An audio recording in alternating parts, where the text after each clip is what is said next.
Darkcast Network. Welcome to the dark side of podcasting. Do you have a story of survival? A parent goes to residential school. You know, they haven't had that family connection. Those traditional values and ceremonies that many of us exposed to are taken. Or have a lost loved one that was involved in human trafficking, exploitation, missing, or murdered? My name is Jasmine Castillo, and I am the host of Hands Off My podcast that brings to the forefront, specifically from Asian American, Native Hawaiian, Pacific Islander, Black Indigenous people of color. Anderson County 911, what's the location of your emergency? Ma'am, what's going on out there? You're saying a baby's missing and nobody... As well as nonprofit organizations. When I was a private investigator 5 years ago, we picked up a case that was Shanice Harris' case. That help and advocate families of lost loved ones with their closure. From sometime from his shift at work to that next day, he was either robbed or apprehended at some point with someone coming into the restaurant. And opening a cold case. So that, to me, was his way out. And it negatively impacted Armani's investigation. Please join me on Thursdays on any podcast platform wherever you listen to your podcasts. We are voiceless no more.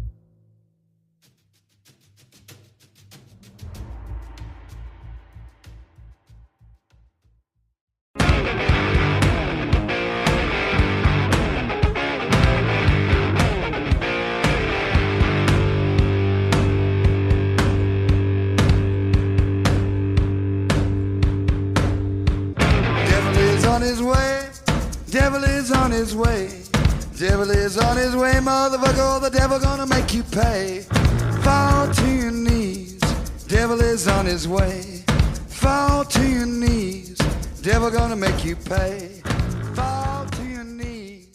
Devil is on his way. Motherfucker, he's on his...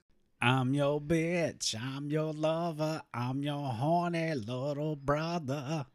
Hey. You're a sinner, you're a saint. Yes, I'm both of those at the same time. You're also Dylan. And she's Heather. And guess what? Welcome back to Mountain Murders. Hey, y'all. How's it going? I think that's our new opener.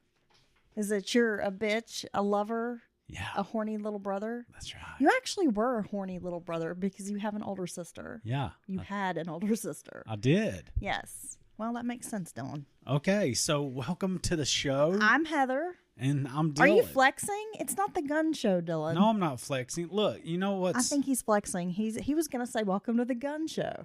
Let's talk about going to the gym for a second when you're going. And no one wants to talk about that. You're putting in work and you're seeing results. You're feeling good. You know, you're feeling kind of beefy and strong. And then you don't go for like 2 weeks. It's like you lose all your gains. Well, what's amazing to me is that you can go work out for 2 weeks and you have gains. And then I've been working out steadily for a year and I'm still like basically the same fat ass I was a year ago. No, I see your gains. I see your gains. Nothing fits. Things I bought, like, okay, last summer I bought 2 new swimsuits. Kind of toward the end of summer, I ordered them from an online Chinese retailer that we will not mention at the moment. Got these 2 swimsuits. It was kind of late in the season. So I was like, oh, yeah, I'll tuck these away for next year. Tried them on. They're skin tight. Like, they will not fit. Oh, my gosh. So I don't know if I'm just fatter. You're trying to tell me it's because I've been lifting weights. Well, yeah. And my shoulders and back is like, I guess, muscular now. Yes. Because the top, it fits like if I try to put on a toddler's swimsuit. Well, no. It's like I can barely even fit it up over these big granny knockers. You know what I'm saying? No, sorry about that. No, keep it rolling. Well, look, it's the same reason every T-shirt I put on now is basically a crop top. Yeah. I like the crop top look on you. Yeah, I know. So I still got the belly, but, I got these big shoulders and chest and stuff. Yeah, you do. And nothing fits except gym wear. And they say that's like the curse. You're only comfortable in workout gear. It's true. That's become my life now. I just want to wear my gym clothes. Yeah. And I've been spending way more money buying workout gear than I have like regular clothes. Yeah. Because the other day I was thinking about it. I'm like, I really need some summer clothes just because I only own dresses, mostly because they don't have to be ironed. And I have freedom of movement because I don't like to be confined in pants. But I was thinking to myself, I should really get like some shorts. I have like one pair of black denim shorts that fit. That's it. Only one pair. The rest of my shorts are all athletic shorts. But then I just go buy more athletic gear. So that's just my life, I guess. Because it's all that fits you now. It's all that fits me now. I'm like Regina George in Mean Girls when she eats all the Caltine bars. Okay, so enough about my incredible physique. How are you doing is what I want to know first, and then I want to know what in the world is this week's case about. Well, Dylan, I'm hanging in there by thread. Okay. As I think everybody else is doing. We're all just white knuckling it through life at the moment. The 2020s suck. I've said it before. Yeah, I don't know what's going on. So you're that little kitten in the poster. Hanging on the branch. Mm-hmm. And right below you or above you, it says hang in there. Yes, I'm trying. I'm just barely hanging on. No, I'm good. I have a vintage case for us, Dylan. We're going to get in the Wayback Machine. Oh. You better refuel the Mountain Murders Wayback Machine. Wait, is this like one of those special finds at the Goodwill? Yes, it is. It's a $5,000 special find at Goodwill. I knew that picking was officially over the first time I saw a special finds rack at a Goodwill, and they were like items on there for like $175. Yeah. For something that stinks and is quite possibly moldy. Well, it's been, I guess a few months ago, we went into a Salvation Army store in another town, and everything was super expensive. Dude, it was a set of china, and used to you couldn't give away china, and I'm that guy that goes around and looks things up. I'm not going to resell. I just think it's interesting. I'll see something cool that's obviously handmade. You like ceramics? Yeah, ceramics, and you'll look up a set of china, and it'll be a $500 set of china. You'll be like, wow, and that's really cool, and it's in there for $50. Now a set of china is in there for $300 or $400, or they're selling it literally by the piece for $10 or $15. Well, they had artwork in there, and I hate to be mean, but it's artwork that like your granny probably had in her house that nobody wants this art. And again, I'm not trying to criticize your granny, but in the modern world, it's not even cool like antique painting. I mean, it's just kind of like, it's kind of gross. I'll just say it's kind of gross artwork. It's a bowl of apples. Not even that. It's not even still life. It's like a picture of a wagon. I don't know. But anywho, they're charging, like art gallery prices for it. And I'm like, it's in a fucking Salvation Army. It was donated. What are you doing? They're out of their mind. They are. And some couch from like the 90s that's like got the geese on it. Yeah. And they're like $600 for this. Yeah, gone are the days doing? of a throwaway couch or a $50 couch. You just can't, you can't thrift anymore, man. It's just, I think resellers have kind of ruined the market. Buying the shit and then marking it up. So now the thrift stores think they need to get in on this action. Everybody has a phone. Everybody looks everything up, and they think just because one time something sold for this, that they're going to buy this and make money off of it. And I'm sure some people do make money doing that, but what really happens is you end up with this stuff piled up in your garage, and you never sell any of it. No, that wagon painting, nobody wants that. All right, enough about us. Let's get to it. Do you have any breaking true crime stuff? I'm kind of in a bubble right now. I haven't been digging into things. There was so much going on there for a couple of weeks. I've kind of unplugged for a minute. There's still a lot going on in the world, Dylan, and we will save that for our sometime this week. Oh, okay. Yeah. So if you'll just keep talking for a moment, I have to get my script ready. Okay. Okay. I finally scrolled. I've got it. Are you ready, Dylan, to talk about this case today? Oh, I was going to talk more about me. Well, we know. All right, let's get into the Wayback Machine. You should just start a podcast and call it Me, or you just talk about yourself. Okay. He's considering it. Well, no, I don't think it would work. I see that look on your face. Because I would need you to put my show together for me. Oh gosh.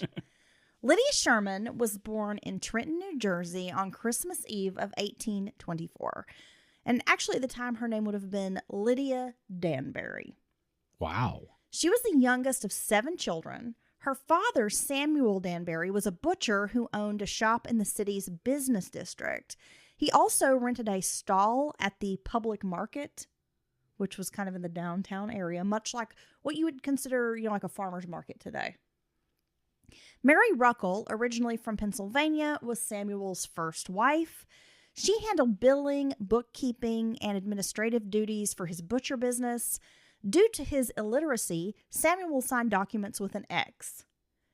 Together, they had 7 children, and in the fall of 1825, Mary died suddenly.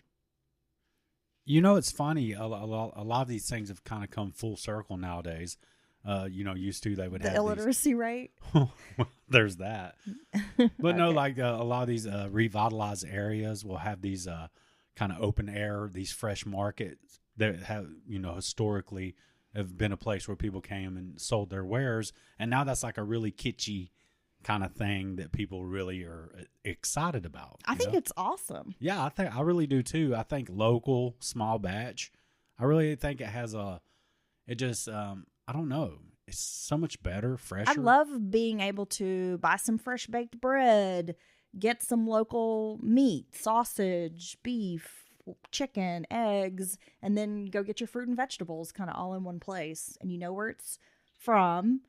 You meet the folks who've grown it. And a lot of times, they can be pricey, but a lot of times it's comparable or, even less than sometimes the grocery store. Well, and what's really cool is most of these farmers markets nowadays accept SNAP benefits, which I think is excellent to be able to go buy your fresh fruits and vegetables. Oh, yeah. Several of the younger children, including Lydia, were placed with relatives because here you've got Samuel, business owner, busy man, left with 7 children. That's a lot of children. Yeah, so he starts just kind of, passing them around. This is like a child distribution out to relatives.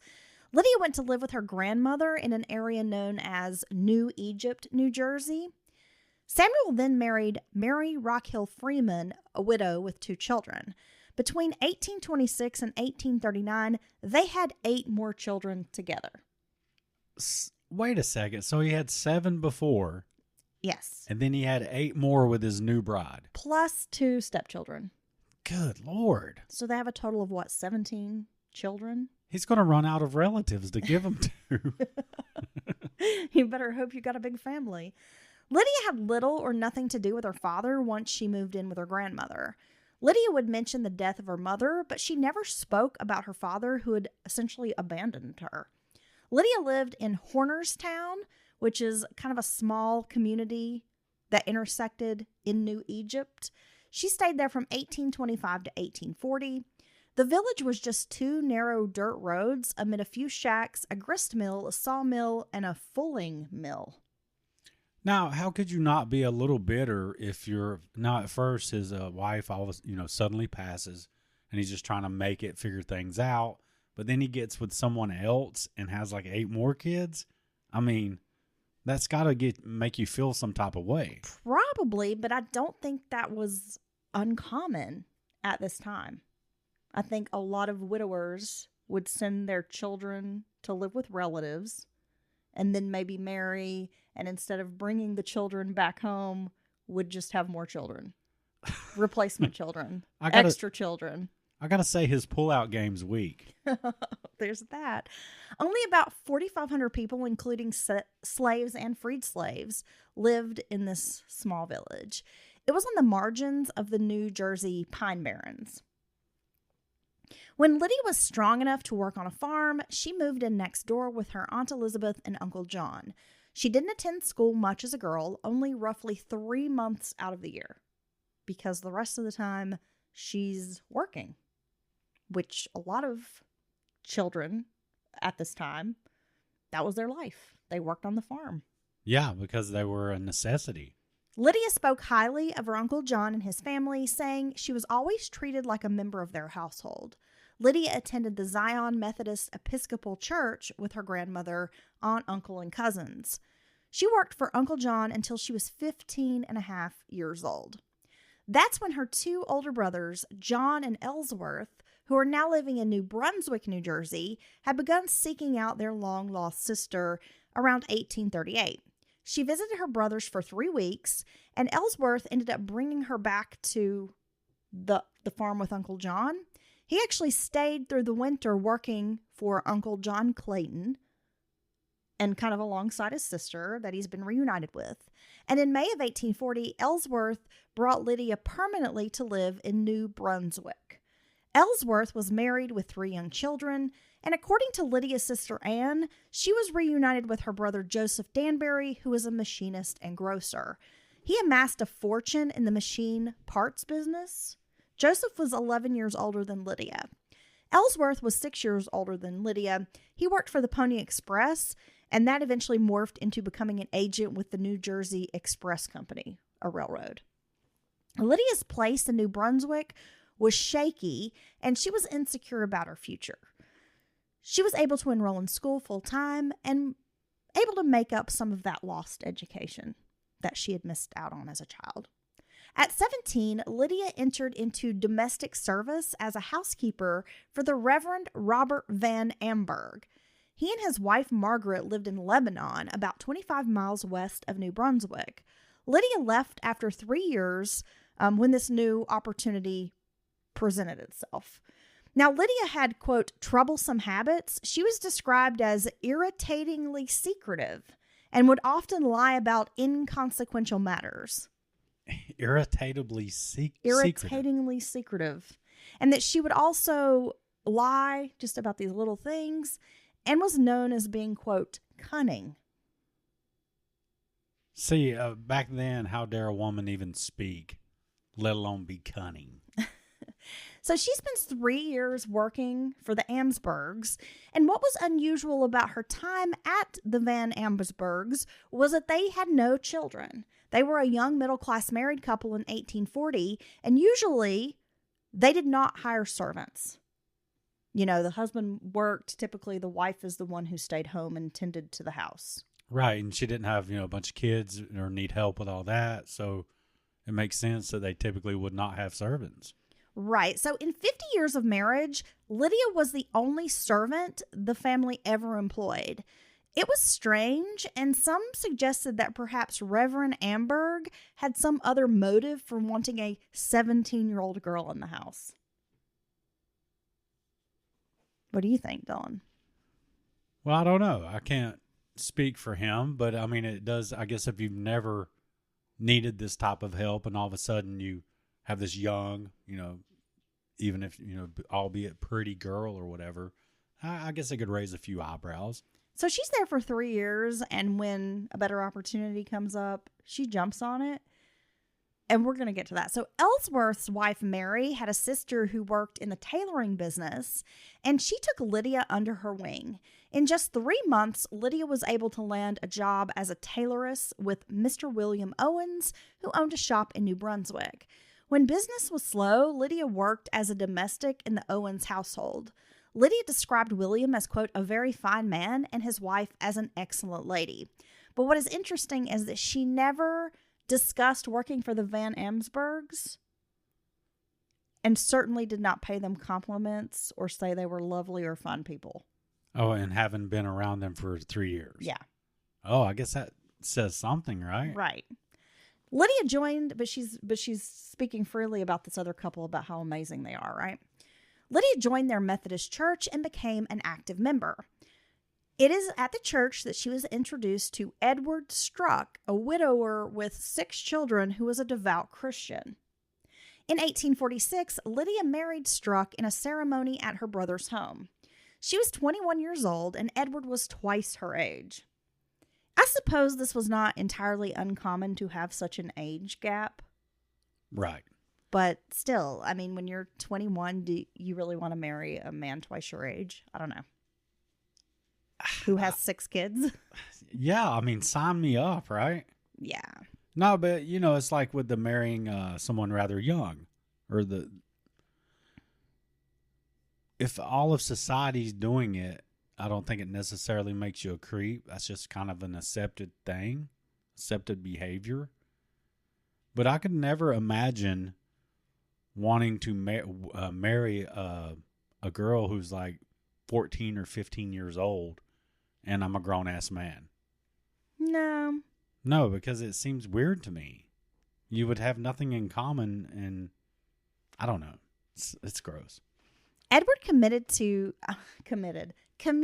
I don't know why I typed out committed. Apparently I can't type. Edward commuted to Yorkville in New York City to work as a carriage blacksmith. He would return to his New Jersey home on Saturday nights, but then leave again on Monday morning to go back to work. So he's basically gone through the week. He's home like one night. So Lydia's stuck in New Jersey at home with his children. With his 6 children. With his 6 children. And I'm not sure their ages. I do think some of them may have been older and out of the house, but still.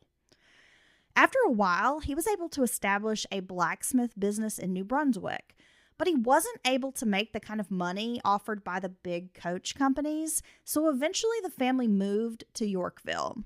He got a job with the biggest coach makers in the United States, Brewster and Company. Struck was allegedly paid one of the highest salaries for a blacksmith in the city. During the first year, Edward and Lydia had their first child together, and guess what they named her? Lydia. Wow. Lydia Jr. For whatever reason, Struck left the Brewster and Company after only 1 year, even though he was making a lot of money. So it seems he had an aversion to wealth. I don't know. He went to a smaller coach maker in Lower Manhattan, only 3 blocks from the building where his family rented an apartment. So maybe he just wants to be closer to his home. I don't know. Lydia birthed 2 more children, John Wesley and George Whitfield. Damn, is George running for Senate? George Whitfield, yes. The apartment where the Strucks were living was not an ideal neighborhood. Dylan, it was only a few blocks from the notorious 5 Points slum. Oh, like in Gangs of New York? I was going to say, if you've seen Gangs of New York, then you know about 5 Points. So I'm going to give you a little history here. During the Irish potato famine, Irish immigrants flooded into New York City, so many that the city couldn't absorb them all. Many of the poorest areas turned violent and rife with crime, and 5 Points was one of these areas. There was constant gang violence that spilled out into the working class neighborhoods adjacent to 5 Points.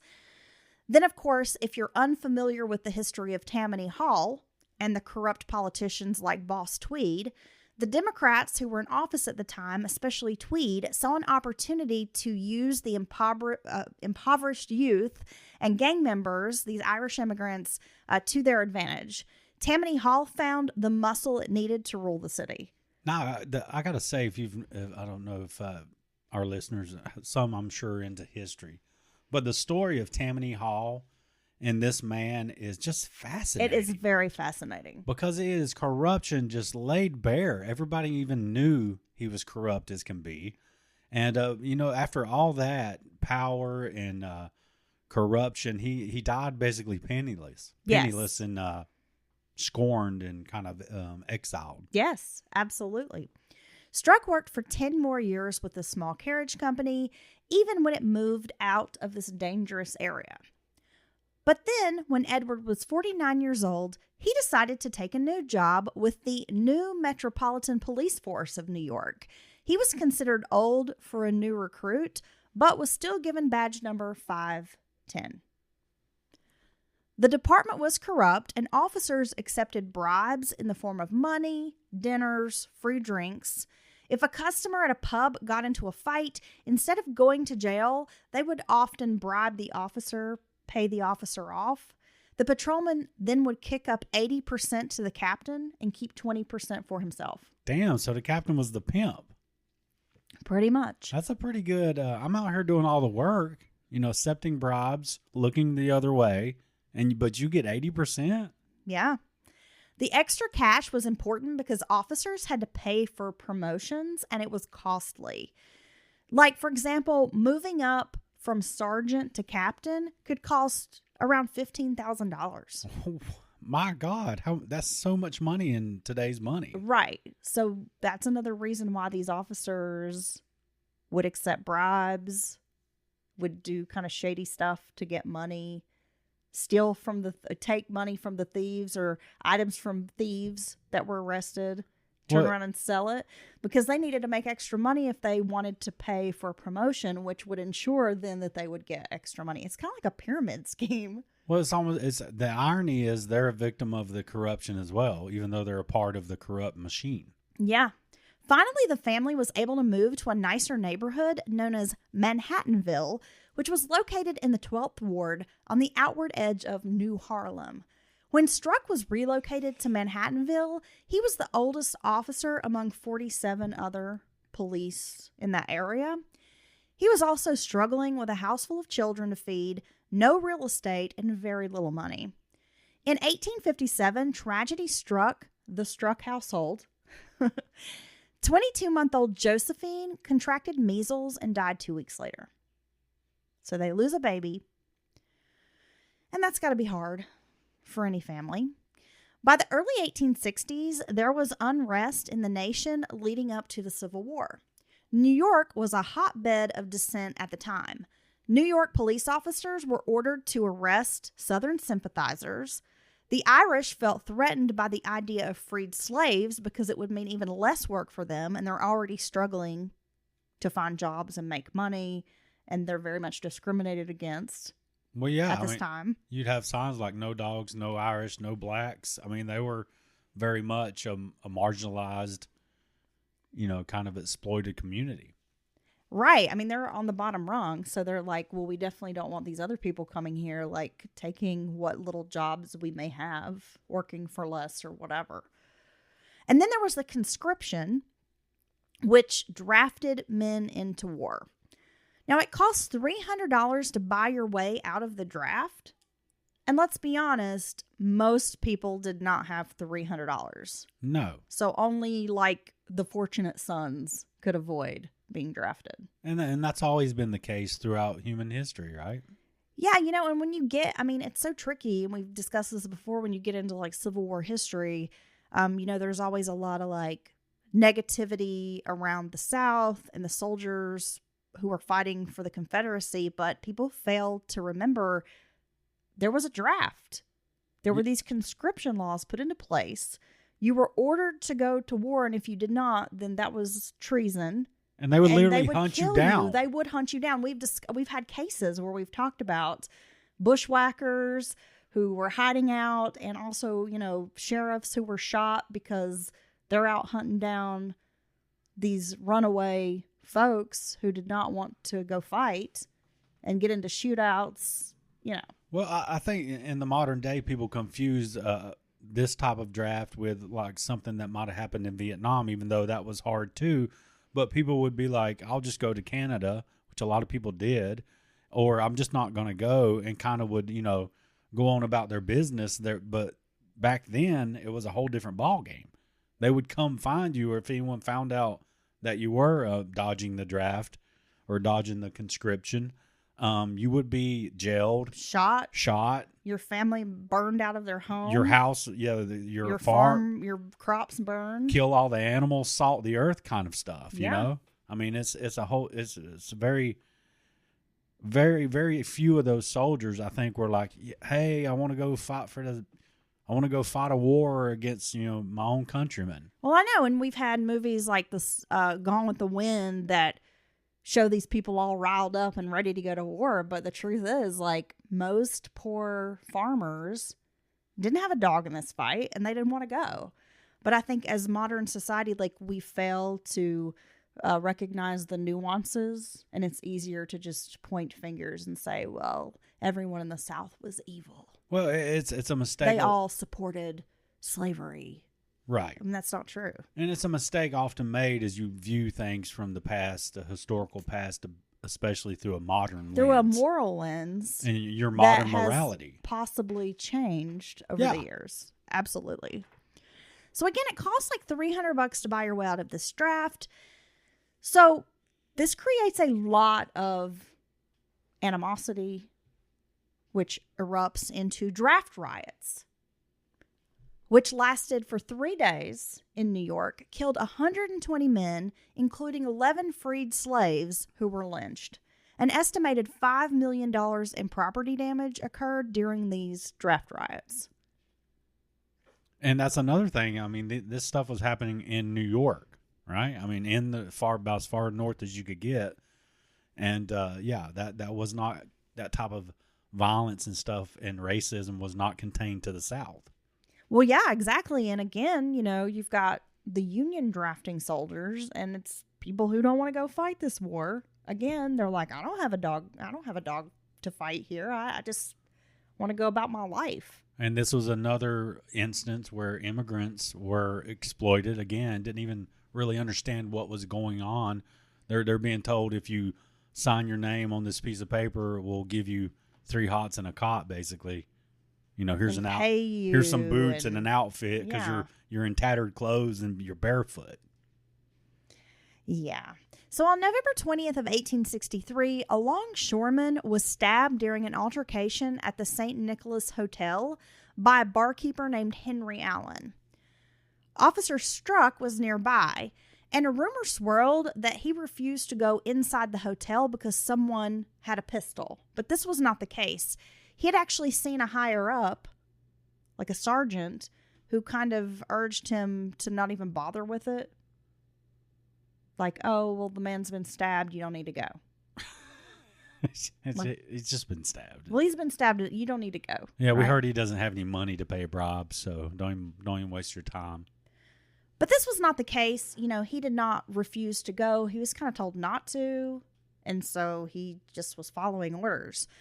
But it has been suggested that perhaps other officers set him up because they wanted him gone.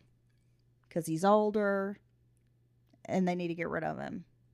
Maybe he's just more money for them. Well, maybe he's just not going along with the program the way they would want, So in December of 1863, like 2 months after this incident, Struck was fired from the job for failing to obey rules based only on testimony from hotel employees who claimed he had actually been at the scene and did nothing and refused to help or go inside, So first the story is he didn't go. Yes. Or they were saying he didn't go, but then it kind of morphs into he was there, but he didn't do anything to help. Yeah, and the hotel employees are like, well, he was here at the hotel, but he refused to go into the bar room.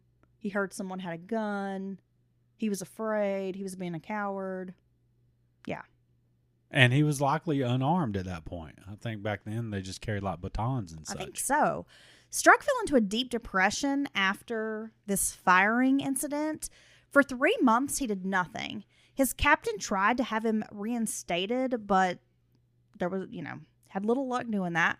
Lydia arranged for her husband to get his old job back at the carriage company, but Edward Struck refused to take the position. Eventually, Lydia made her husband go to the shop to meet with his former boss, who greeted him warmly and offered him a good, solid salary if he would come back to work. The depressed Struck only worked 3 days before he stopped showing up. Being called a coward had severely affected him, and he did not want to leave the house. His wife made a second attempt to motivate him to go back to work for the carriage company. She would even accompany him to work and stay a few hours to keep him company while he was there. And so once he was settled into working, then she would leave.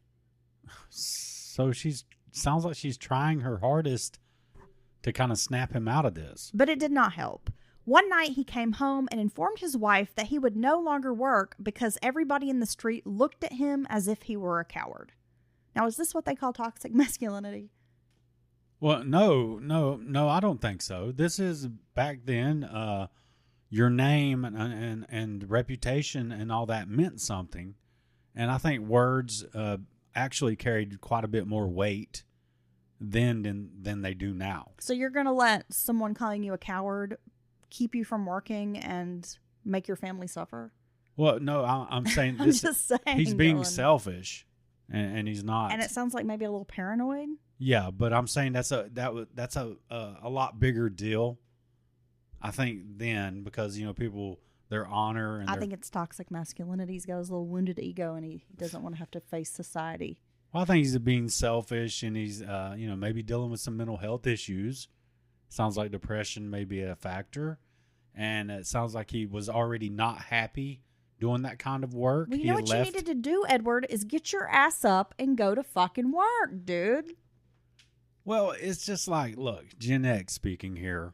You just have to pull yourself up by the bootstraps, you know? Nobody wants to hear that these days. You know, hey, who hasn't cried at work, right? I mean, who hasn't gone when things are going on in your life or something with a family member or some devastating news or... Gosh, when I met you, the job I had left me crying in the bathroom like probably 3 to 4 days out of the week. Yeah, I mean, the idea of not going to work because maybe I'm feel a little bit ill or just don't feel like it or am depressed, that's foreign. Well, I know. I've been depressed my entire adult life, and yet I've still managed to go to fucking work because who else was going to pay my bills? Well, I just had to. You had no other option.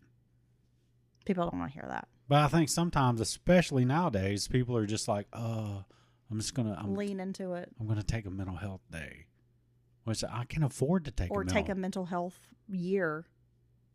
And that's great if you can do that, but I can't do that. Well, most people can't. And plus, I don't even like to call out of work because I feel like I'm letting my team down, and I don't want, and just putting pressure on other people. For months, Struck lay in bed refusing to get up. I imagine that he's like the grandpa in Willy Wonka in the Chocolate Factory. Yeah, he's just like in bed for 20 years. Wait, why was the grandpa in Willy Wonka so sad? I don't think he was. They're all the 4 grandparents were just in the bed for 20 years. Oh yeah, that's true. I don't know. He sure was getting up and going when he got a golden ticket from his grandson, didn't he? Yeah, he's trying to ride his grandson's reputation. He also had that Coke nail. So maybe that's how he got motivated to get up and go. Anyway, for months, he's just laying in bed. He's refusing to get up. Eventually, his muscles atrophied, and he was unable to use his hands or feet. Oh, God. When he did get up, he would stumble and fall around, like couldn't even stand up on his own. So that's not just an expression. He was literally laying around to the point where he lost control of his muscles and stuff. Yeah. Refuses to see a doctor, and the only visitor he would allow in to visit him in the bedroom was his daughter Gertrude from his first marriage. Gertrude fetched a doctor at one point because she was just like, this is too much. Like, you can't keep doing this. So she goes and gets a doctor, but Struck refused to speak to him and just gave the doctor the silent treatment. I'm just going to lay here. Like, put his fingers in his ears and was like, la, la, la, la, la. I'm not hearing you. Right? One day, Struck staggered to a dresser, retrieved a pistol, and threatened suicide. Lydia took the gun away from him, and that's when he went for a straight razor. She was forced to hide both weapons from her husband. All she had to do was put it in the living room. He's in the bedroom, bro. He's laid down. Just move it away from arm's length of the bed. Struck's husband became paranoid that he was going to be arrested for no reason. Lydia had to ask his former police captain to pay a visit and reassure her husband that this was not true, that he was not going to be arrested, that he was not wanted on any kind of criminal warrant or charges. Now, imagine Lydia during all this. Yeah, I know. She's probably like, what the fuck?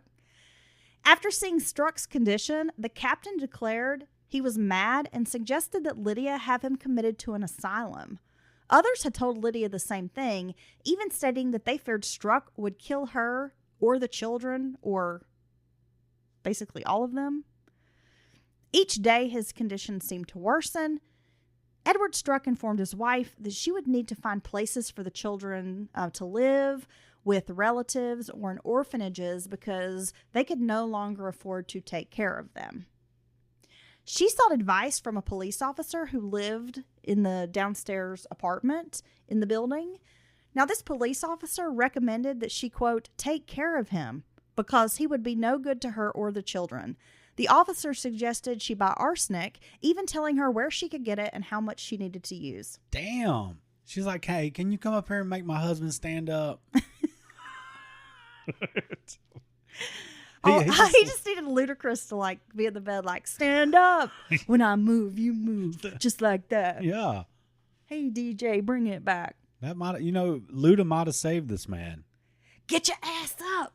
Move, bitch. Get out the bed. Get out the bed, bitch. Get out the bed. Like that. Yes. Okay. Now, as time droned on without any hope, Lydia traveled into Harlem to purchase an ounce of arsenic from a druggist. It cost 10 cents. In the 19th century, it was perfectly legal to buy arsenic. It was sold at pharmacies. Although they did recognize the dangers of it, and most pharmacists would not even put it on a scale to like weigh it out for a patron. Okay. Yeah, because it was so dangerous.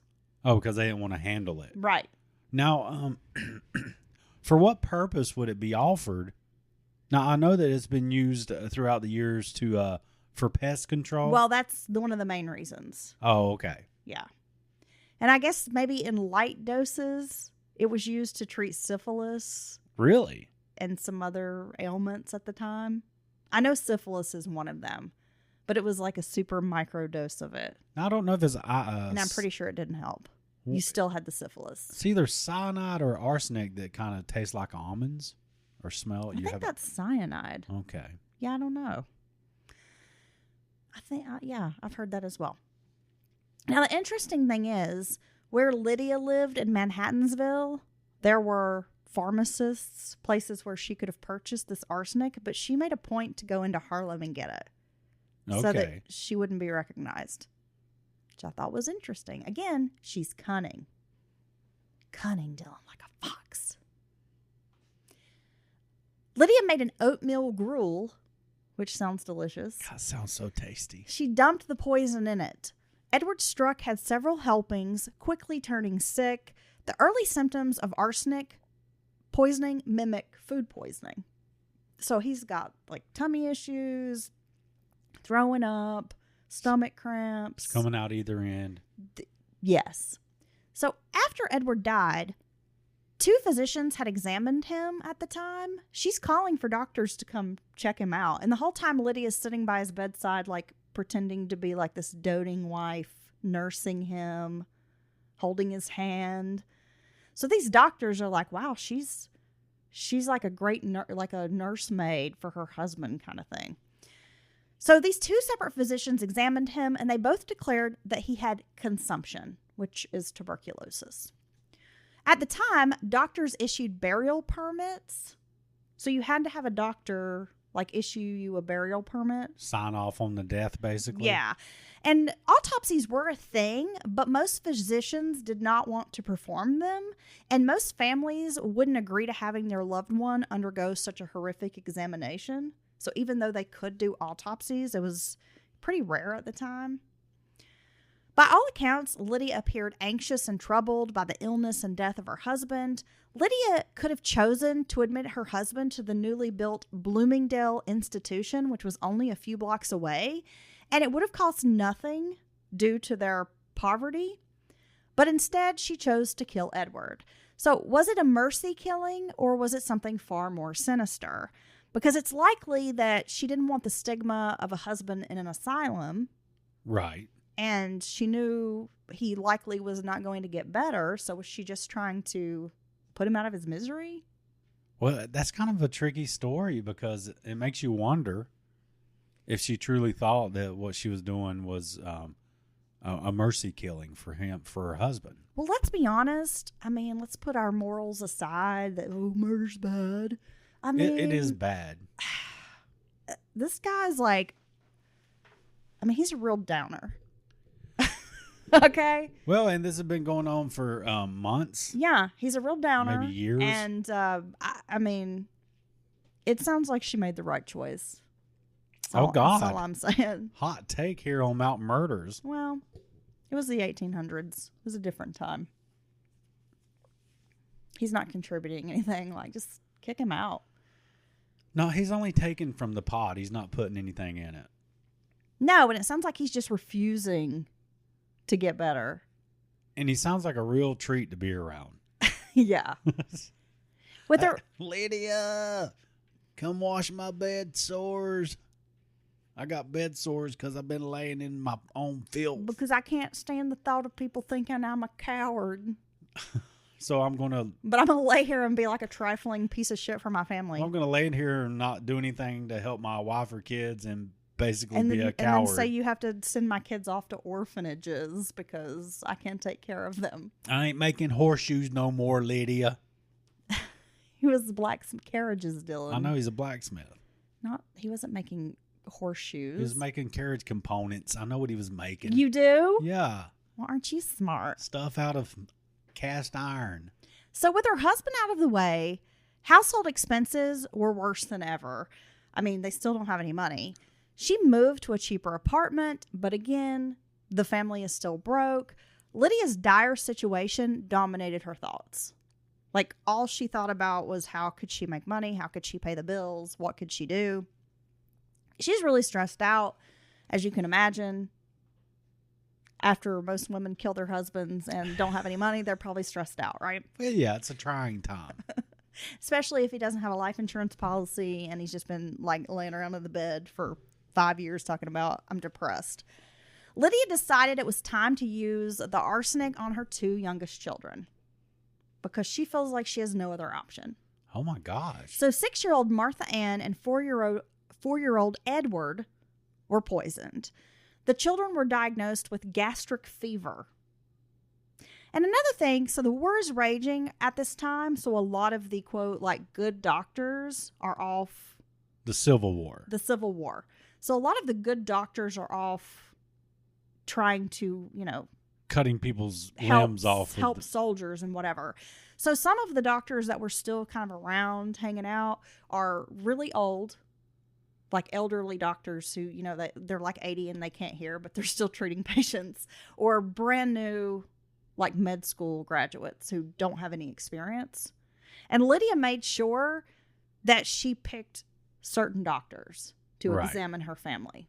Well, and I'm sure you're talking 1800s, right? 1800s medicine was in its infant stage, and a lot of it's just visual or they just need to be bled real good. They would just come look at the body and tell you what they think. Yeah. They weren't running a lot of diagnostic tests. And I'd be like a really great physician in the 1800s. Yeah, I'll just make up crazy shit. Yeah, I'd be like he's got demons in his feet. Yeah, demons in his feet. That's what I think it is. I think it's them old feet demons. I think your husband has ear syphilis. Yeah, he's got his ear. He's got his ears infected with the syphilis. Now, has his ear been seen down there in the red light district? All right. So Martha Ann died on July 5th, 1864, just one day after the poison was administered. A few hours later, Edward died. Afterwards, and again, during this time that the kids start being sick, she goes and gets a doctor. She's playing the loving, doting, nursing mother. I don't know what's wrong with them. Yeah. Here, have some more of this oatmeal. Afterwards, Lydia found work as a seamstress. 14-year-old George Whitfield. I love that we have to use his full name. Yeah. He goes by George Whitfield. He learned coach painting from his stepbrother, William Thompson. The boy made $2.50 a week, which was a godsend for the family. So now we've got Lydia working. We've got this 14-year-old boy working. He's bringing in $8 a month. Yeah. Or I'm sorry, $10 a month. Shit. Look, that's good money, bud. It is good I money. can't do math, so you could just tell me it was $8 and you could pocket the other $2 and I wouldn't know. Damn. Look, in August of 1865, George Whitfield fell ill due to paint fumes with what they call painter's colic. Yeah, because there's no telling what's in that paint. Lead? Yeah, probably. Lead, mercury? Lead and mercury. Like, I don't know what keeps making me sick as I drink mercury. So, a doctor informed Lydia and George, that he could no longer work as a painter. Convinced he would become a burden, Lydia mixed arsenic with tea, and her son died the following day. Damn.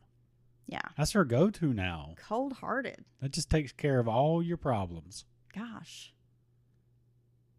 That's a good idea. You're not going to get away with it nowadays. You're my only problem. No, Dylan. people like this guy was a specimen. There's no way he just died. They would call you the unit. Well, they'd be like, wait a second. They'd be looking at my file. They'd be like, wait, this guy is known as the unit? Yeah. Formerly known as the unit? Yeah. Wow. There's nothing in this mortal world that can bring this guy down. You're like Thor with a big hammer. There's like a poison cupcake laying beside me, one bite gone out of it. Yeah. I do bake a lot, so. If you wanted to poison me, Watch out. I'd be a goner. That's why I haven't been eating that chocolate pie I made. See, I would have been dead this morning when I come in from work. I just left you a whole fresh baked chocolate pie. Yeah. I made the pudding homemade to fill the pie. It's like bait. Yeah. And I just came right in there, knocked the stick over and the box fell over on Notice top of it. I didn't even have a piece. I was at work. I made it for you. In the middle of the night, and you're like, hey, I'm making a pie. I was like, oh, that sounds from scratch. I'm like, oh, wow, that sounds so good. And come in, boom, there's a pie. Now, I was driving home. I was like, I'm not going to eat anything before I lay down because that's why I'm getting fat again, right? Bad habits, you got to watch it. And I come in here, and there's a fresh made, from scratch chocolate pie. So guess what happened? Well, I know when I got up, there was like half a pie left. Well, look, I had a reasonable slice. But I was like, wow, that was good. So I came back. I was like, I need some milk with that. So, of course, I had to get another little piece. And then every time I got up to make it a piece, I came and had another bite. And then it just started getting out of control. Yeah. And I was like, well, at least she made it from scratch. You know, I'm thinking there's no preservatives in it. Maybe it's not that bad for me. I'm reasoning my way out of it. Eggs and bittersweet chocolate. See? And some sugar. It's not that bad. Yeah, it's not that bad. Now, after George's death, Lydia found work as a nurse. And she had all these doctors recommend her because she'd been such an awesome nurse to her family. Her bedside manner for the 12 family members of hers that's died is just beyond. It's just the best. She's Nurse of the Year. The oldest daughter, Lydia Jr., found work at a dry goods store in Harlem, but the walk was incredibly long to get there, and there was no real transportation from where they lived into Harlem. So eventually she had to quit this job. Uh-oh. 11-year-old Anna Eliza was left home with her older sister while Lydia Sr. was working as a nurse. The two Lydias were able to find work from home making bonnet frames. I'm not sure how you do that, but good for them. I wonder what they use the bonnet frame for, to keep the shape of the bonnet when you're not using it. Probably. Or you're just constructing the bonnet, like you have to put the fabric around the frame, maybe. Oh, to build the bonnet. Building the bonnet, yeah. I don't know. What is it? A milliner? It's like a bonnet jig. Is that who makes bonnets and hats? Is it a milliner? What is it? I call it a hat maker. I don't know. A miller? I don't know. Leave me be. Look, leave me be. I'm dumb. So they're able to make this money working from home, and on occasion, Lydia Sr., as we'll call her, was able to go find nurse work out of the house. So for a short time, they're kind of like making ends meet. But Lydia thought if she could just get rid of her younger daughter, the 11-year-old Anna Eliza, that she and Lydia Jr. would stand a better chance of making money and surviving. I mean, it makes sense. 11-year-old, she doesn't have a job. Not yet. I mean, she's trying to, help with the bonnet makers, but she's really just in the way. She can't paint. Can't paint for shit. Got weak lungs like her brother. She can't blacksmith. She has no marketable skills. Yeah. In March of 1866, after a very harsh winter, Lydia dosed her 11-year-old daughter with arsenic. The young girl clung to life for 4 days, like far longer than anyone else had. Lydia, we're kidding around, but Lydia's a monster, dude. Yeah. I mean, seriously. She's something else. Look, I mean, at first I was like, with her husband, I didn't condone it, but I'd be like, you didn't? Yeah. Well, no. Okay. No, but I mean, he was a lot. Well, it seemed reasonable to me. Well, I mean, honestly, you could be like, did she do this out of love in some weird way, right? But now she's taking it to a whole nother level when she's just like, if you ask for a second helping of gruel, all of a sudden you're on the list, because you're taking away too much. Well, like with the others, Lydia pretended to nurse her daughter, and from the outside, Lydia appeared to be the loving mother. She's trying everything she can to ease the pain of her dying daughter. She's playing the part. Again, by now she's had a lot of practice, and she's pretty good at it.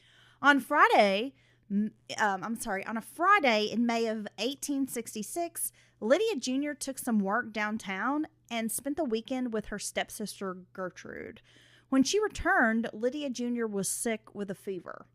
21 days later, she died. Her diagnosis was typhoid fever. Now, Lydia will later swear she never harmed her oldest daughter. Yeah, I didn't poison that one. But it was like a genuine sickness, it seems. She caught typhoid.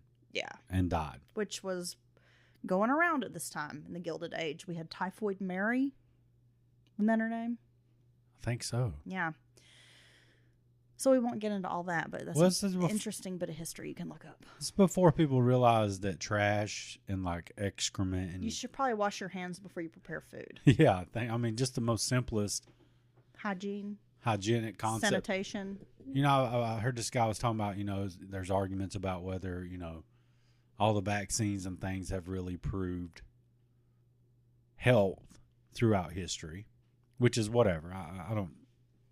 I can go either way on that.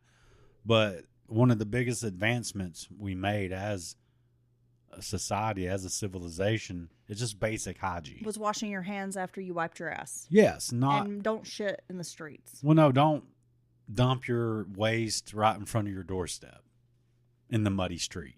Yeah. Good idea. God, man, can you imagine how gross? Especially cities like were London then, when there were still like mud roads during this time. No sewage, just because people are kind of, you know, gross. The industrialization that was happening. Yeah, before these tenement houses. Sanitation was not even a thing. Again, the flood of immigrants into the city, and you can't really house them. People were living in super cramped spaces. Yeah, no indoor plumbing. Yeah. Whew. No fresh water, really. I mean, it's like a music festival all the time. Gross. It's not good. Oh. John Struck, Lydia's sole surviving child, was now working for a butcher. Lydia told him that he should just keep his wages and support himself after everyone else is dead. Well, he's like, look, I really don't want to move in with you, Mom. Well, no, I'm pretty sure he was living with her and contributing to the family. She's telling him, like, just go do your own thing now. He's walking on eggshells. Cornelius Struck, Lydia's stepson, didn't believe his father and step-siblings had died of natural causes. He asked the district attorney to help and requested that their bodies be exhumed, but his claims were dismissed and no one ever followed up with him. Lydia jumped on an opportunity to get out of New York City. She found a job in Pennsylvania working for a Prussian immigrant and butcher named John Maxon. He offered Lydia a job as a housekeeper, and she could also bring her son John to work as a farmhand and a butcher. It didn't work out, and the pair only stayed for 4 months. John Maxon gave them money so they could move back to New York City. They moved in with her stepdaughter, Gertrude. Lydia found a job with a furniture company. Her primary job was demonstrating sewing machines, and later she would say that she actually really liked this job. She felt good about it, and she had nothing troubling her because all her kids are dead. There's nobody left to kill, dude. She doesn't have an annoying husband. She doesn't have any kids to feed. So at this point, you know, things are good. Well, you know, it's good to find that she's finally reached a point where she can find some peace in life. Yeah. Yeah, she's on her journey, Dylan. While working there, Lydia met a man named James Langdon Curtis. Now, this guy, I guess he had a little money, and he'd once run for president of the United States. Oh. But only received like 0.01% of the vote in New York State. Well, he tried. Yeah. He was also known to stand up. So, you know, that really attracted her as well. Lydia was offered a job as his housekeeper and also a caregiver to his aging mother, Maria Curtis. Lydia took up residence with the woman in Stratford, and she worked for Maria for about 8 months. During this time, Lydia met a man named Dennis Hurlbut. No. What a great name. That's an awesome name. Dennis Hurlbut. They shopped at the same grocery store. 72-year-old Dennis had lost his wife recently, and everyone knew he was having difficulty, like just taking care of himself and his homestead. Hurlbut thought about selling his land, but the grocer had told him, instead you should just hire a good housekeeper. I may know someone, and recommended Lydia. Well, I couldn't take care of myself if something was to happen to you. Yeah, I know. I don't know how you've survived all this time without me. You're helpless. I mean, it was hard. You're really helpless. I mean, It is mind-blowing to me sometimes how helpless you are. You're like a little baby kitten. Oh. That needs directed where its mama's nipple is. You're just like lost in the world. Once I get on that nipple, though, I give it hell. Make some biscuits, Got my little paws in there. God, you're annoying. And useless. You remind me of Edward Struck. Well, but I'm still going to the carriage company and working every day, so that's why you're keeping me around. Yeah. Hurlbut had been a successful farmer and fisherman. Lydia was interested in the prospect of working for Hurlbut, especially after learning that he owned like 125 acres. Oh. He had a spacious barn, big home. So he had a portfolio. He did. She thought it must be worth a small fortune. Hurlbut told her that he had enough money for both of them to live, quote, fine. Hurlbut offered Lydia marriage if she moved in with him, and that everything he had could be hers. The now 73-year-old widower married a 43-year-old Lydia. Of course, this was suspicious. A lot of people thought, is she after his money? Well, but he's offering it to her, so, He is. Yeah. Lydia must have known this would come into question, so anytime they were in public, she doted on the old man. Lydia was also known to have a calm, pleasant disposition, and she attracted a lot of men without effort, so I'm assuming that meant she was like attractive, right? Hurlbut was a lovesick teenager when it came to his new wife. He was just head over heels for her. The neighbors were impressed with the way that she tended to him. She trimmed his beard several times a week and met him at the door with a kiss. Wow. That's how you know you really love your man's, when you trim his beard a couple of times a week for him. He even gave John Struck $3,000 to open a bar in New York City. However, John was no barkeep and ended up losing the place. That's when John moved to Boston to become an oyster dealer. These people jump around careers, I tell you. An oyster dealer. And was he like standing on the corner like, hey man, you looking for some of them oysters I got to fresh over here? He's got open in the jacket. Yeah. Which one you want? I got big ones, I got little ones. I got juicy ones. I got fried oysters. Yeah. I got raw oysters. It's got all the oysters. Put it in your mouth. I've never eaten an oyster. Me neither. It just looks like snot. Like the raw oysters. I've never and maybe they're delicious. I mean, people who like them really like them. But they just seem to me like you would be sucking down a piece of snot. They're just slimy or something. Yeah, I don't know. I can't do it. I don't like shrimp is the only shellfish I mess with. I might try like a fried oyster. Wait, is an oyster a shellfish or is that a mollusk? I guess it's a mollusk. Okay. Why you ask? I thought we established already that I'm dumb. Why are you asking me this? Mussels, oysters, any of that. I've never done it. Clams. Clams. You don't want no bag of steamers? No. Okay. No. Scallops. Is that in the same family? I don't know. I just know on Hell's Kitchen they make a lot of pan-seared scallops. Yeah. A lot of them. Just the look of a scallop, I think that I'm not going to like the texture. I've had scallops, but it was when I was younger and I was much less adventurous and I didn't like it very much. But I'm open to trying it again. It looks like a water chestnut to me. It does. And I don't know. I don't even like water chestnuts. So I don't know what to tell you. Okay. Yeah. Well, nobody's going to make you eat it, Dylan. Is it crunchy? Or is it like I don't remember rubbery? I don't remember it being crunchy. I mean, I remember it like having a tender texture. Really? Like, yeah, like meat. Is it fishy? I don't remember it being fishy. I don't know. I mean, like I said, I haven't had it for some years. Okay. But, yeah. Hurlbut began having these dizzy spells. After a series of them, he decided, maybe the end was coming and he needed to change his will. He wanted to give Lydia everything. It caused quite a stir with friends and neighbors because here he is, older man, recently widowed, remarried in a short period of time. To this much younger girl. And now he's going to leave her everything. Yeah. Yeah. Hurlbut became feebler to the point that all he could do was chop wood on occasion. I mean, that's still pretty good. Yeah. I mean, that's not an easy job, right? Especially if burning. But he couldn't really tend to his homestead, his farm, the way he had before. He's like, chop the wood. After a meal of clams and drinking cider, Hurlbut became ill. After several days of illness, he requested to see a doctor. He passed away on January 20th of 1870. Lydia inherited everything from Dennis Hurlbut.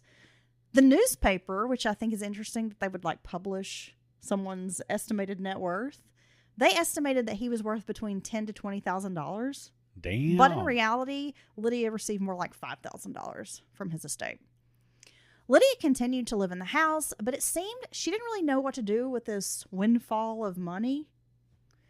Later, a friend of the Hurlbuts, William Sherman, approached Lydia asking if she would be willing to take in a sick baby. Man, that's the last person you need to get. I got this baby. She's like, what kind of jobs it got? What?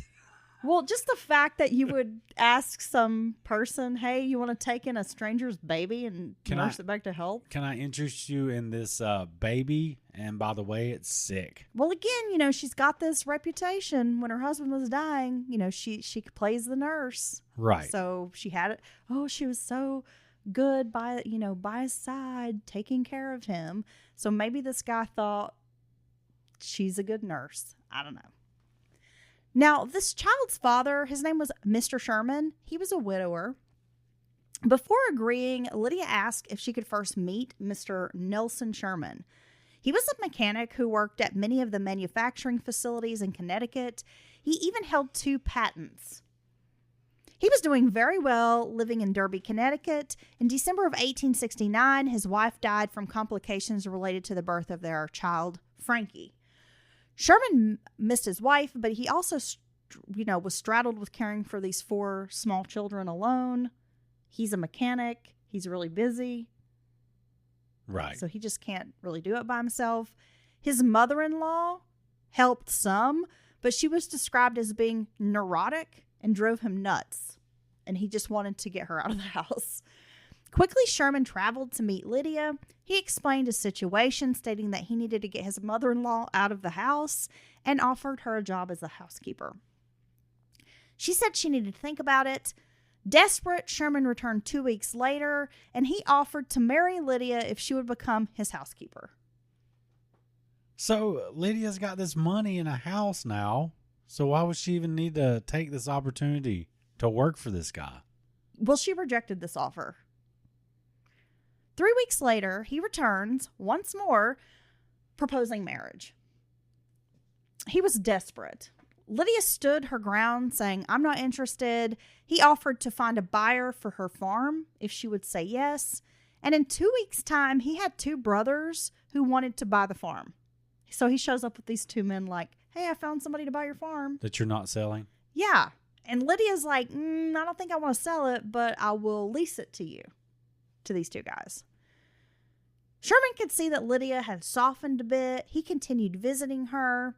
Little did Lydia know, Nelson's finances were a mess. Now, he had been paid a lot of money and had this really good job, had these patents, but he was a drinker and he'd blown through much of his money, and his salary and position within this manufacturing company had been deduced. He'd been demoted. He'd been demoted and was making far less money than he had at one point. Lydia offered to pay his debts. She gave him $400. Then she leased her farm and agreed to stay with him for a while and help out with the sick baby. Lydia and the oldest child, Addie, got along great. After a few weeks, the situation seemed agreeable, and they decided they would get married. It's okay. However, the sick child kept the mother-in-law around despite having Lydia there. And at one point, Nelson made a comment that it would just be easier if the child died, then he could get rid of his mother-in-law. Okay.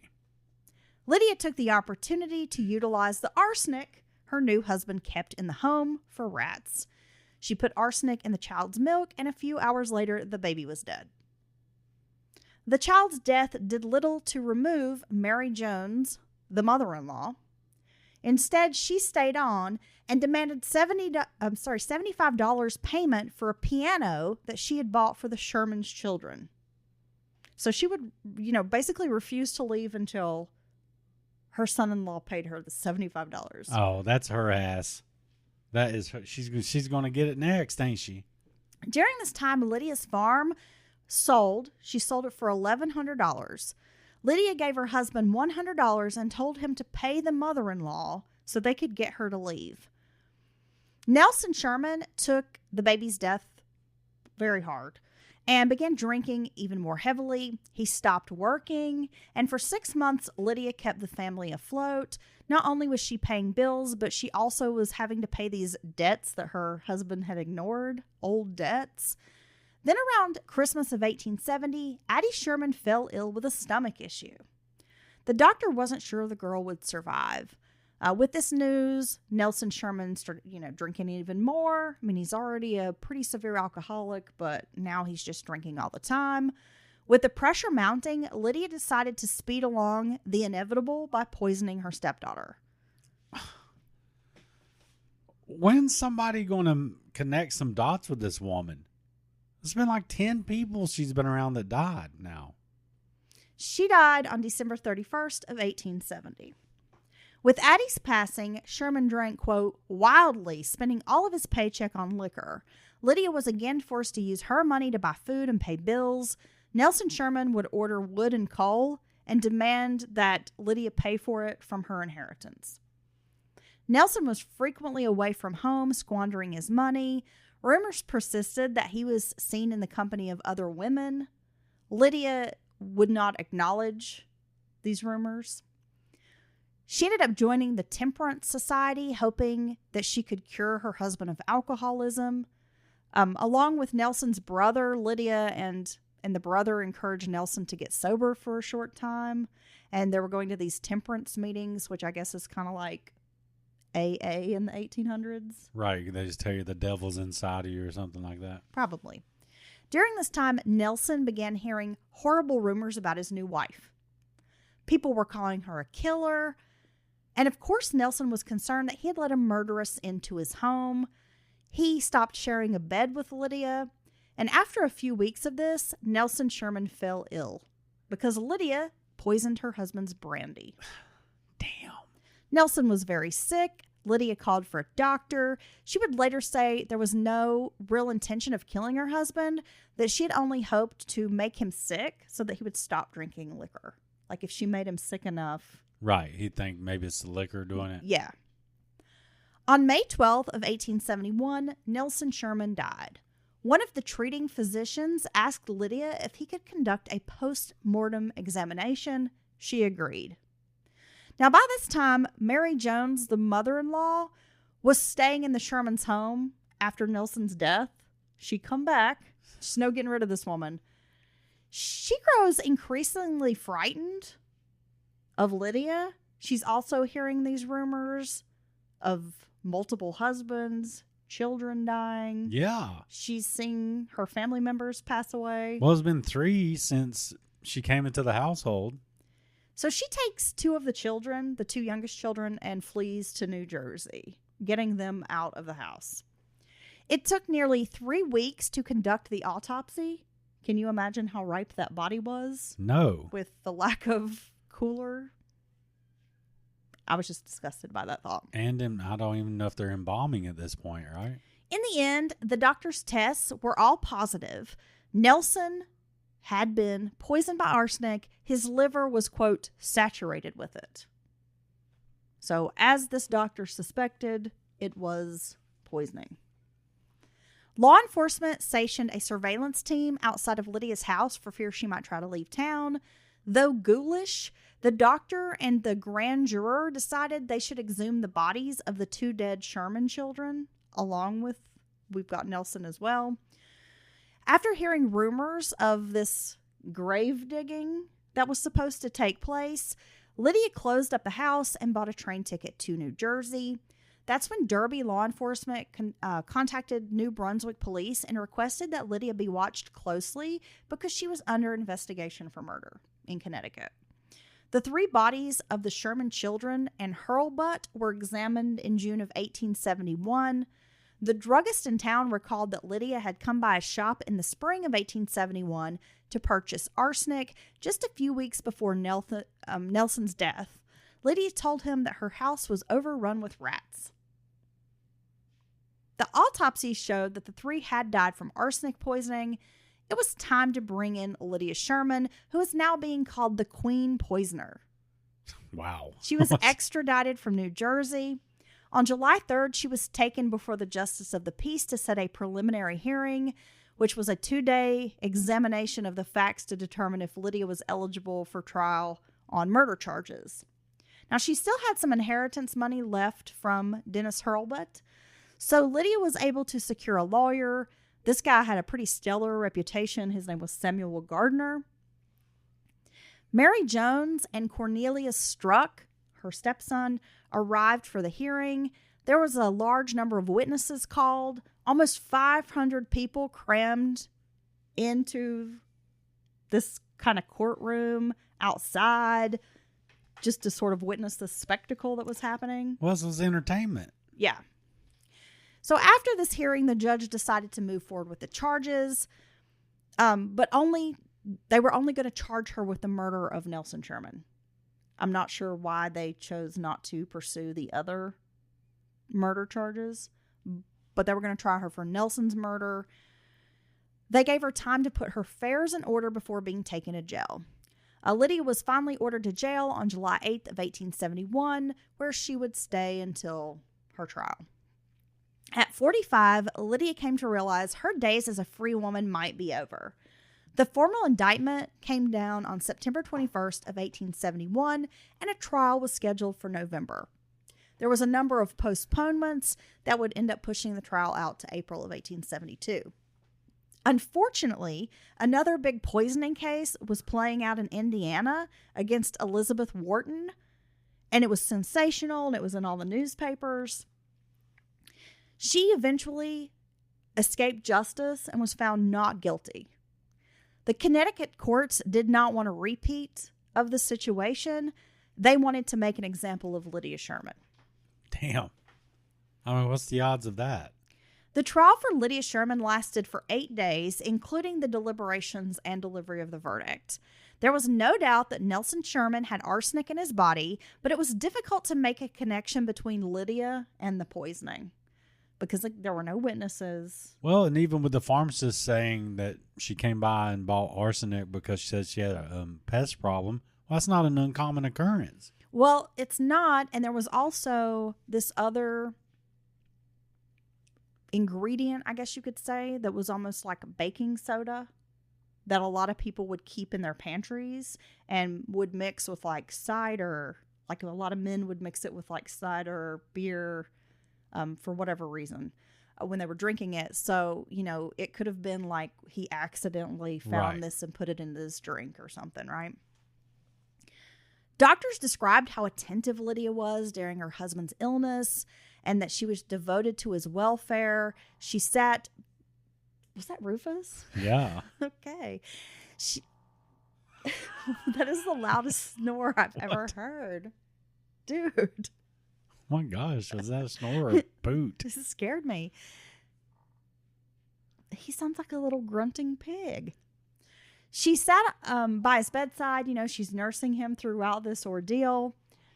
So, of course, the defense is trying to play Lydia up as this, like, loving, doting, amazing wife and mother. She would never do this. Lydia was ultimately found guilty of second-degree murder in the death of her husband, Horatio Nelson Sherman. She was returned to jail for 9 months while awaiting the appeal of the sentence. Lydia was again handed down the punishment of life in prison for second-degree murder after the appeal. She spent 18 months behind bars, and that's when Lydia offered up a confession. The New York Herald broke the story on January 13th of 1873. Lydia gave a full confession, admitting to killing 10 people, 3 husbands, and 7 children. It was an extraordinary confession. Yeah, I'm sure people had no idea it was this bad. And how can someone do that? Well, I guess she decided to tell the truth because she realized she was going to be spending the rest of her life in Wethersfield State Prison. In June of 1877, Lydia escaped from prison. She made her way to Rhode Island with the help of friends and supporters, but it didn't take long for Lydia to slip up. She was staying at a hotel and used 2 different names, and so the hotel owner became suspicious. Oh, okay, slipped up and gave him 2 names. Yeah. So she was caught. On May 16th of 1878, Lydia died from cancer. Damn. So that has been the story of Lydia Sherman. The Queen Poisoner. The Queen Poisoner. Gosh, they tried real hard with that name, that moniker, didn't they? My main resource for this case was Lydia Sherman, American Borgia by Kevin Murphy. There's also a lot of websites and, that kind of thing out there. One of them is the Connecticut history.org, had a lot of information about Lydia's case and trial. Now, I would think that this was a pretty sensational story back then when it broke. Yeah. And what do you think about someone like her? It's scary. Well, I've said it before. Someone who can poison someone and watch them suffer for days. Because it is a very cruel, slow death. And but at the same time project like this fake concern and innocence of not knowing what's happening to them. It's pretty damn maniacal. Very monstrous thing to do. Yeah, I mean, Lydia was one of the first female serial killers in the country.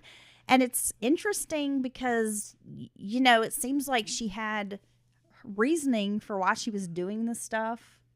Like, she justified it. Yeah. And even in her confession was like, well, this is why I did it. Just justifying poverty, or, well, they were already sick and on the verge of death. I just helped. It was inevitable, that kind of thing. But it also seems like maybe she was just addicted to killing people. Well, I think so. She liked it because she kept doing it. No, I think, especially after Hurlbutt, and she, you know what I'm saying? She got with him and ended up with his estate, and had come from poverty and being quite poor. Sounds like she had enough money to be comfortable. She was comfortable, yeah. She had a home, and she could have just kind of kept to herself and maybe stayed low key, but it's like she couldn't help herself. But it does seem like when she was married to Nelson Sherman that she was all in with being his wife. I mean, she's paying all of the bills. She's taking care of everything. And she wants him to be sober. She's trying to, help him be a better man. Right. And then he's just taking advantage of it. It's almost like it's a tool for her to, once she kind of feels like she's out of other options, that this will just make this kind of go away. Yeah. Like, oh, well, I'm in a situation I'm not happy in, so right. I'll just poison this guy. Damn.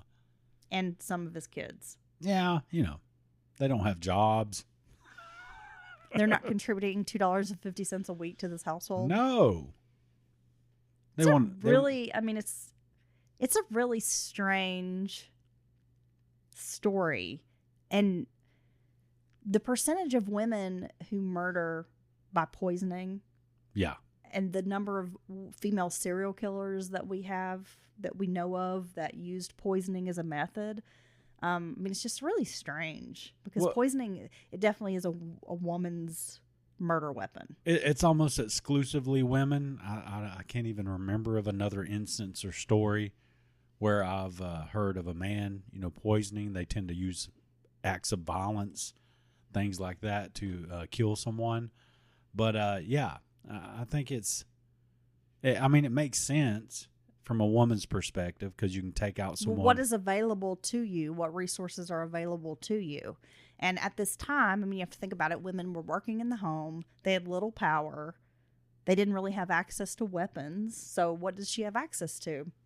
The rat poisoning, the arsenic that's in the cabinet. Well, and what better way to take out someone who might be bigger or stronger than you or something like that than poisoning? Gosh. Damn, Lydia, you mean. Well, thank you for that. You're welcome. I've never heard of that. That's an insane story. It is a wild story. Kept going. I'd be like, okay, this is the end of it. But no, but wait, there's more. Well, the thing is, they estimate, 10 victims that they know of that she admitted to. But with her work as a nurse, yeah, there could be more.